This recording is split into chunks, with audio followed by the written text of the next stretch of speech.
What's up, guys? Back again with another episode of the TheClutchGene podcast. Got a quick one for you.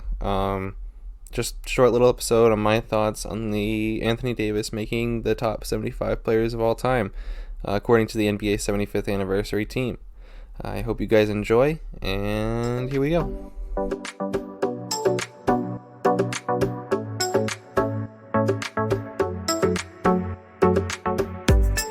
So I just had some thoughts on NBA 75 player Anthony Davis because I was watching the All-Star game this weekend, or the second half of it, but I managed to catch the NBA 75, the 75th anniversary, like the team announcement.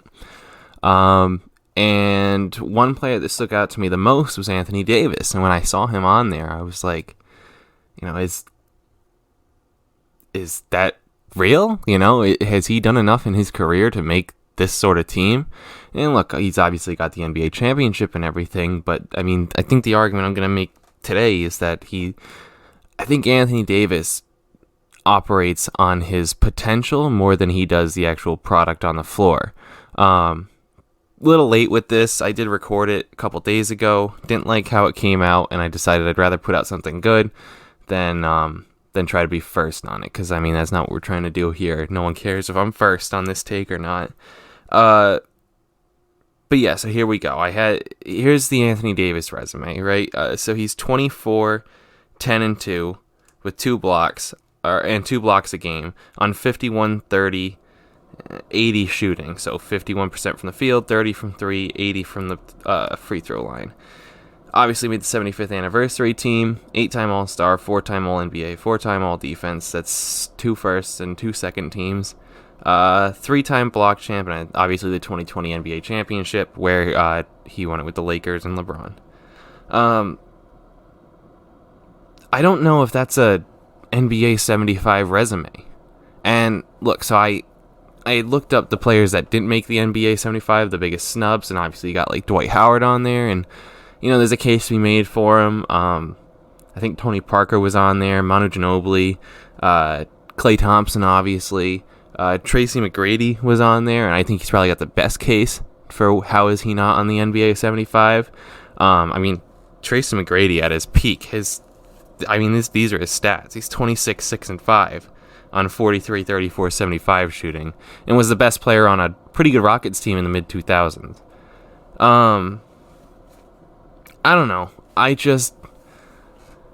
feel like Anthony Davis gets more credit than he really has earned. I think that since coming out of college, out of Kentucky, he kind of had this idea that he's like the new age big man, right? Like he's everything you'd want in a big man for the new NBA. He can shoot threes. He can, bang around inside. He can play great defense, block shots, catch lobs, pass, ball handle, everything you want your big man to do in today's NBA. But I feel like he's just a little overrated in that aspect, because we see him as like the perfect big man for the new era NBA.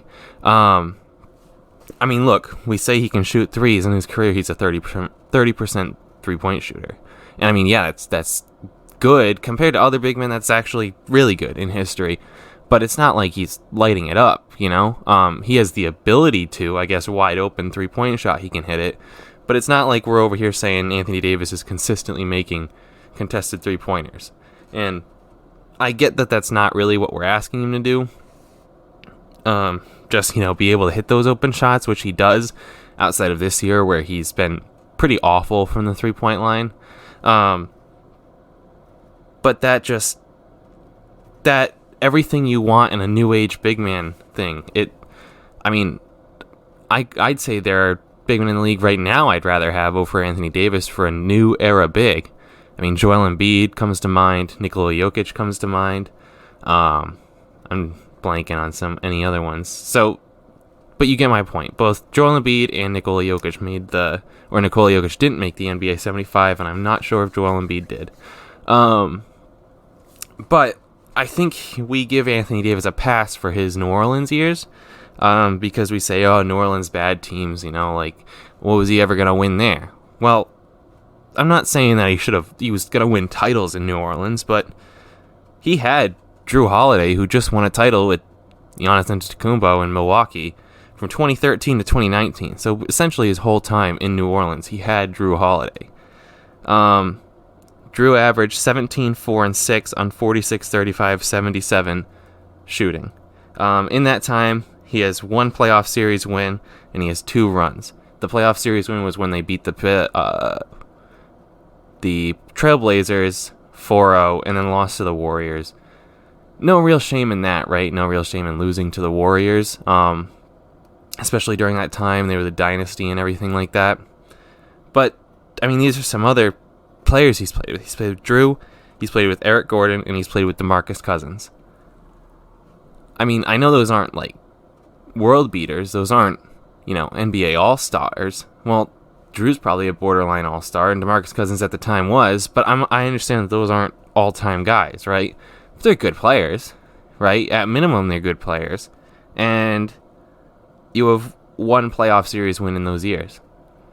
And look, yeah, the West was stacked, right? So you're not going to beat the Golden States of the world. You're probably not going to beat the Spurs when they had Kawhi and that whole thing going. You're not going to beat... I mean, the Clippers would have been a tough beat with, Lob City in its prime and everything like that. But, I mean, they were barely scraping into the playoffs, those 2 runs. I mean, at least make it, right? Anthony Davis spent, 8 years, 7 years in New Orleans and made the playoffs twice. And I understand that some of that's on the New Orleans front office, but I mean, come on, man. What has he shown to us that shows NBA 75? His biggest accomplishment is teaming up with LeBron James and winning an NBA championship there. And look, AD was good, right? He averaged 28, 10, and 3 in those playoffs. And LeBron averaged 28, 11, and 9. And that was the whole thing, is that you couldn't stop them both, right? It was just 2 big physical presences that, could handle. LeBron is a great passer, pairs great with a big. Since then, we've had 2 seasons, and Anthony Davis has played just about 70 games total in the regular season, including not being healthy enough to play in the first-round series against Phoenix last year. And say what you want about the Lakers, if they could have beat Phoenix with Anthony Davis, but would have given them a better chance, right? It would have given them a better chance. So, I just really question if we're judging Anthony Davis based on his reputation more, or his potential more than his reputation than anything else. Because he kind of sticks out, right? Like, you got these guys, I mean, AI, all-time great, Hakeem Olajuwon, Larry Bird, Michael Jordan, LeBron, obviously. Even Giannis, he's won an NBA championship and was unstoppable in those playoffs. I mean, we said he couldn't shoot free throws. He hit every free throw the last game of that NBA Finals series. So, like, these guys that are on this team are in, like, a whole different stratosphere of players. And to put Anthony Davis there seems like we're kind of basing off the potential of, oh, well, based on where he's at and where he could be, we should put him up there. And I feel like that's what we've based Anthony Davis on the whole time, is where he could be. I think I've been hearing that same narrative for since he got drafted, right? So 2011-ish, 2011 range. We've been operating on what Anthony Davis could be. He could be a top 3 guy in the league. He's not. Could be a top 5 guy in the league. He's not.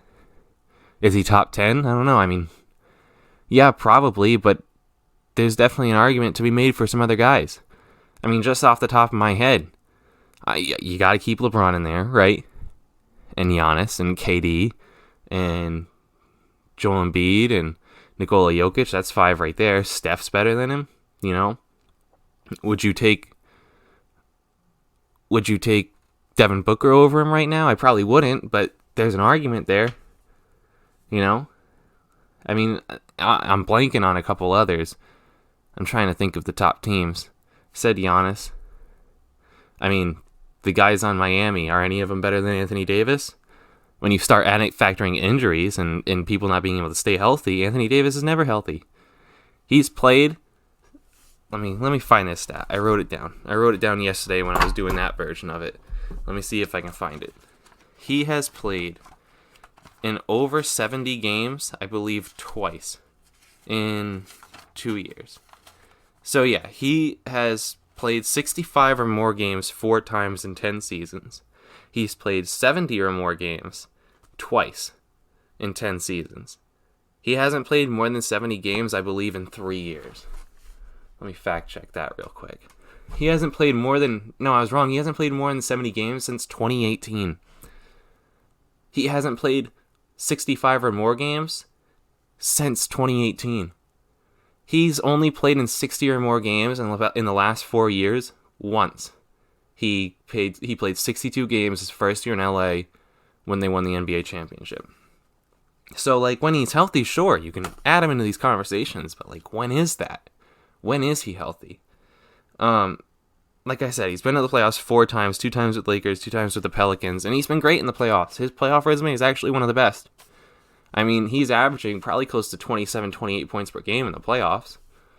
Yeah, in the playoffs, he's averaging 27 and 10. That's absurd. Like, that's really good. 27, 10, and 2. 2 blocks. Like, that's really good. But the issue is, in 10 seasons, he's been there 4 times. And 2 of those, he had LeBron James on his team.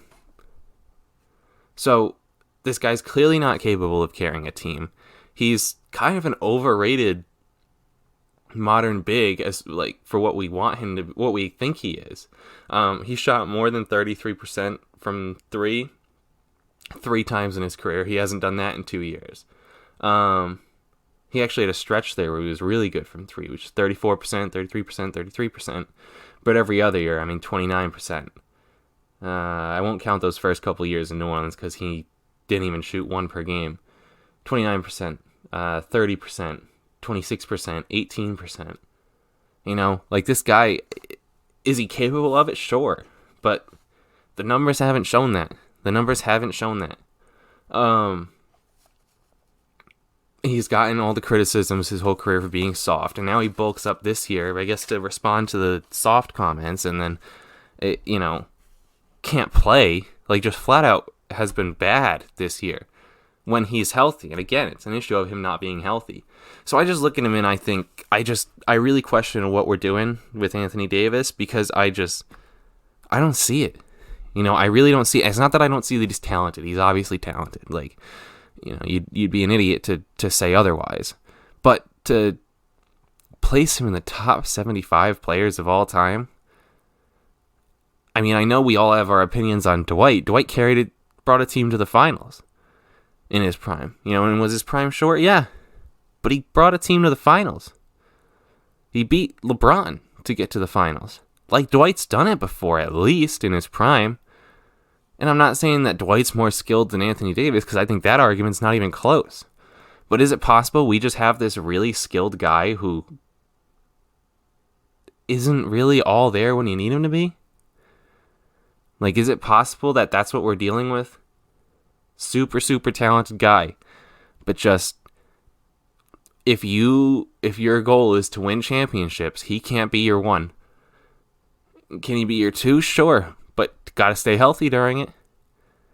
He's gotta stay healthy. He's proven that he can be a 2 to LeBron. We see that. Maybe you want to classify him as an overqualified 2, sure. But if my goal is to win championships, I know there's 7 guys right now I'd take over him. Chris Paul is not at that point in his career right now where he's, as good as Anthony Davis. But if I want to win a championship, guess what? Chris Paul changes teams. He changes teams. He went to the Clippers, a historically losing organization. They were competing for the Western Conference Championship. Or at least they were one of the best teams in the Western Conference. He goes to the Rockets. They come within him, actually, like Chris Paul getting injured. You want to talk about another guy that gets injured at the wrong time. They come within Chris Paul getting injured of beating the Warriors in their prime. He goes to the Thunder, who haven't been good since. Makes the playoffs. Goes to the Suns, a historically losing organization. Make the finals. One of the best teams in the league this year. I'd take Chris Paul right now over Anthony Davis. I'd take 2 years of Chris Paul over 4 years of Anthony Davis. I would. Because there's no guarantee that Anthony Davis is going to stay healthy enough for me to make the playoffs. I know Chris can at least get me there.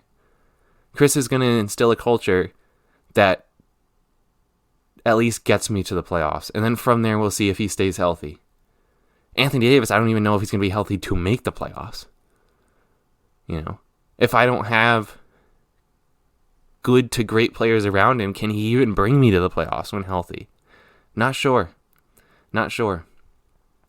Anthony Davis, I mean, he didn't play with scrubs in New Orleans. Yeah, I'm not saying New Orleans was a world-class organization where there was tons of talent and, they had all-stars just falling from the ceiling. But, I mean, Drew Holiday, Eric Gordon, those are two pretty good players. DeMarcus Cousins, they made the playoffs when DeMarcus Cousins was there, so that one actually was a benefit. And you could argue DeMarcus Cousins was the worst fit out of all of them. So, I think we just have to start questioning of, are we giving Anthony Davis these honors based on what we think he should be, or based on what he is? Because I really don't think we're giving it to him based on what he is. That's my thoughts. Don't know if this will end up being a podcast or going on YouTube, because this is pretty short little segment here. Let me know if you guys like this, me just kind of popping on here and giving my thoughts and everything. Kind of a shorter version of what I usually do. Let me know. Subscribe to the Clutch Gene podcast. Thank you guys for listening, and I'll see you later.